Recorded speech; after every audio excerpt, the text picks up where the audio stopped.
Hi friends, my self doctor Shashi Boricha आपका मेरे channel पे बहुत बहुत स्वागत करती हूँ।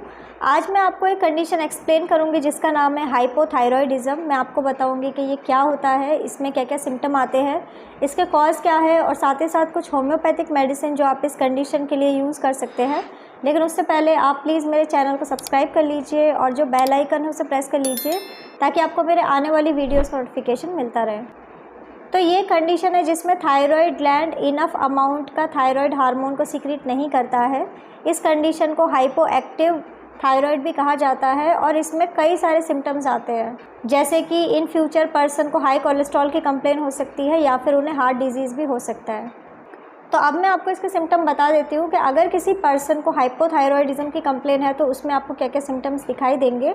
तो इनिशियल स्टेज में पर्सन को कोई भी सिम्टम नहीं आते हैं, लेकिन जैसे थोड़ा टाइम चला जाता है तो उन्हें सिम्टम्स दिखाई देने लग जाएंगे। जैसे कि ऐसे पर्सन को बहुत ही ज़्यादा टायर्डनेस फील होता है, ये हमेशा थका हुआ फील करते हैं, इन्हें ज़्यादा ठंड लगने लग जाती है, कोल्ड को लेके इनकी सेंसिटिविटी बढ़ने लग जाती है। इसके अलावा ऐसे पर्सन को कॉन्स्टिपेशन की कंप्लेन भी हो सकती है और उनकी स्किन बहुत ही ज़्यादा ड्राई हो सकती है। ऐसे पर्सन का जो वेट है वो गेन होने लग जाता है, उनका जो फेस है वो पफ़ी होने लग जाता है। इसके अलावा ऐसे पर्सन की वॉइस भी चेंज होने लग जाती है। ऐसे पर्सन को मस्कुलर प्रॉब्लम हो सकती है, जैसे कि उन्हें मसल में बहुत ज़्यादा पेन होना या फिर मसल वीकनेस हो सकती है, टेंडरनेस हो सकती है, स्टिफनेस हो सकता है। फीमेल्स को मेंस्ट्रुअल साइकिल से रिलेटेड कंप्लेंट्स हो सकती है, जैसे कि उनके जो मेंसेस है वो काफ़ी ज़्यादा हैवी हो जाते हैं और वो इरेगुलर भी हो सकते हैं। इसके अलावा पर्सन के जो बाल है वो काफ़ी ज़्यादा थिन होने लग जाते हैं, उन्हें हेयर फॉल की कंप्लेन होती है। ऐसे पर्सन को मेमोरी से रिलेटेड कंप्लेंट्स हो सकती है, उन्हें कुछ भी याद नहीं रहता है, या फिर ऐसे पर्सन को डिप्रेशन भी हो सकता है। अब मैं आपको इसका कॉज बता देती हूँ कि आखिर क्या रीज़न है किसी पर्सन को हाइपोथायरॉयडिज्म होने का। तो इसके कई सारे रीज़न हो सकते हैं, जैसे कि फर्स्ट इंपॉर्टेंट कॉज यही है कि अगर किसी पर्सन को कोई ऑटो इम्यून डिजीज़ हो चुकी है, जैसे कि हाशिमोटोज़ डिजीज़ हो चुका है, तो इस कंडीशन में ऐसा देखा जाता है कि पर्सन का जो थायराइड ग्लैंड है वो इनफ अमाउंट का हार्मोन सीक्रेट नहीं कर पाता है, जिसके वजह से थायराइड हार्मोन की कमी होने लग जाती है।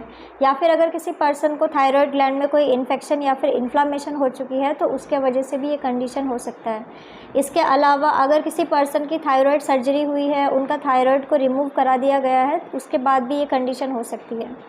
इसके अलावा रेडिएशन थेरेपी के वजह से भी पर्सन को हाइपोथायरॉयडिज्म हो सकता है। अब मैं आपको कुछ होम्योपैथिक मेडिसिन बता देती हूँ जो आप इस कंडीशन के लिए यूज़ कर सकते हैं। तो मेडिसिन जैसे कि आप थायरॉयडिनम 30 मेडिसिन का यूज़ कर सकते हैं, आप कैलकेरिया कार्ब 30 मेडिसिन या फिर आप नेट्रम न्यू 30 मेडिसिन का यूज़ कर सकते हैं। ये सारी की सारी मेडिसिन इस कंडीशन के लिए बहुत ही यूज़फुल मेडिसिन है।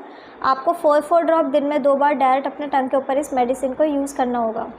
सो फ्रेंड्स, ये था हाइपोथायरॉयडिज्म। मैंने आपको बताया कि ये क्या होता है, इसमें क्या क्या सिम्टम्स आते हैं, इसके कॉज क्या है, और साथ ही साथ कुछ होम्योपैथिक मेडिसिन जो आप इस कंडीशन के लिए यूज़ कर सकते हैं। तो अगर आप किसी भी कंडीशन के लिए मुझसे कंसल्ट करना चाहते हैं तो आप मुझे मेरे व्हाट्सअप नंबर पे मैसेज कर सकते हैं, मैं आपको रिप्लाई करूँगी। तो अगर आपको मेरा ये वीडियो यूज़फुल और इन्फॉर्मेटिव लगा हो तो आप प्लीज़ इसको लाइक कर दीजिए और साथ ही साथ आप मेरे चैनल को सब्सक्राइब कर लीजिए और जो बेल आइकन है उसे प्रेस कर लीजिए ताकि आपको मेरे आने वाली वीडियोज़ का नोटिफिकेशन मिलता रहे। तो आज के लिए बस इतना ही। Thank you.